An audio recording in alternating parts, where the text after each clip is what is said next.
Hey there!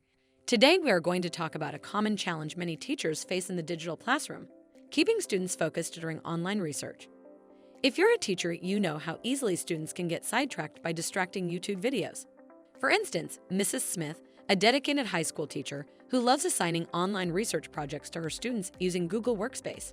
But lately, she's been facing a growing problem: students getting distracted by YouTube videos popping up in their search results. Instead of focusing on their assignments, some students find themselves watching irrelevant content during class, disrupting their productivity and concentration.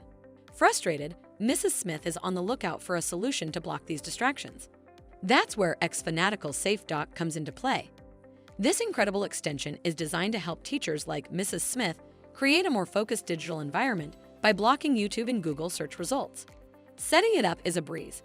Just head over to the Chrome Web Store page, search for Safe Dock, then click Add to Chrome to add this extension. Once it's installed, you can easily configure the settings to implement the Block YouTube in Google search policy in Google Workspace. To know more, please visit xfanatical.com.